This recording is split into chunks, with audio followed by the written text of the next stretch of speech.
Western ഓസ്ട്രേലിയയിൽ നിന്ന് നമ്മളൊരു 600 കിലോമീറ്റർ നോർത്തിലേക്ക് മാറിയാൽ നമ്മൾ എത്തിച്ചേരുന്ന ഒരു കൊച്ചു തീരദേശ ഗ്രാമമാണ്. അതിൻ്റെ പേര് കാൽബാരി. ഇവിടുത്തെ കാഴ്ചകൾ കാണാനായിട്ട് അതിമനോഹരമാണ്.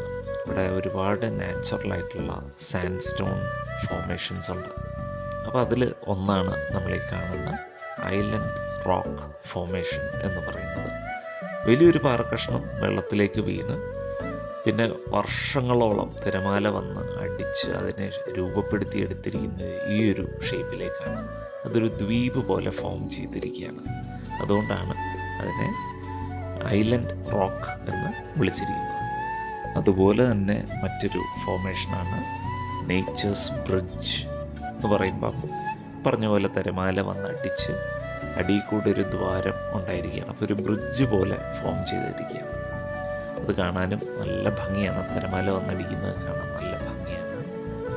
അത് മറ്റൊരു ഫോർമേഷൻ. ഇനി ഈ ഒരു ഭൂപ്രകൃതി ഒന്ന് നോക്കിയേ. ഇത് ഫുള്ള് റെഡ് കളറാണ്. അത് ഇരുമ്പിൻ്റെ അംശം വളരെ കൂടുതലുള്ളതുകൊണ്ടാണ് ഇതിനിങ്ങനെ ഒരു ചുമല കളർ വന്നിരിക്കുന്നത്. നമ്മുടെ ചൊവ്വാഗ്രഹത്തിനെയൊക്കെ അനുസ്മരിപ്പിക്കുന്ന തരത്തിലുള്ള ഒരു ഭൂപ്രകൃതിയാണ് ഇവിടെയുള്ളത്. ഇവിടെ മറ്റൊരു ഇൻട്രസ്റ്റിംഗ് ആയിട്ടുള്ള ഒരു ഹിസ്റ്ററിയും കൂടെയുണ്ട്. അതായത് നമുക്കറിയാം, ഏകദേശം 1800-കളിലാണ് യൂറോപ്യൻസ് ഓസ്ട്രേലിയനെ കോളനൈസ് ചെയ്യാനായിട്ട് വന്നിരുന്നത്. എന്നാൽ അതിന് മുമ്പ് ഏകദേശം 100-150 വർഷങ്ങൾക്ക് മുമ്പ് ഡച്ചുകാർ ഇവിടെ വന്നിരുന്നു. അപ്പോൾ ഡച്ചുകാർ ലാൻഡ് ചെയ്ത സ്ഥലമാണ് ഈ കാണുന്ന സ്ഥലം. റെഡ് ബ്ലഫ് എന്നാണ് ഈ സ്ഥലത്തിൻ്റെ പേര്. റെഡ് ബ്ലഫ് കാൽബാരിക്ക് അടുത്ത് തന്നെയാണ് ഇത്.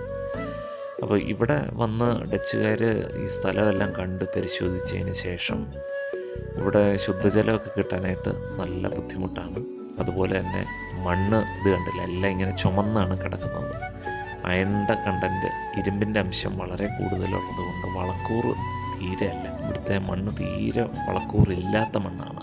അപ്പോൾ ഇതെല്ലാം കണ്ടു കഴിഞ്ഞ് ഡച്ചുകാർ ഈ നാട് കൊള്ളില്ല, ഇതൊന്നിനും കൊള്ളാത്ത നാടാണ് എന്നും പറഞ്ഞ് അവർ തിരിച്ചുപോയി. അതിന് ഏകദേശം ഒരു 100-150 വർഷത്തിന് ശേഷമാണ് യൂറോപ്യൻസ് ഇവിടെ വരുന്നതും ഓസ്ട്രേലിയനെ ഇന്ന് ഈ കാണുന്ന ഓസ്ട്രേലിയക്ക്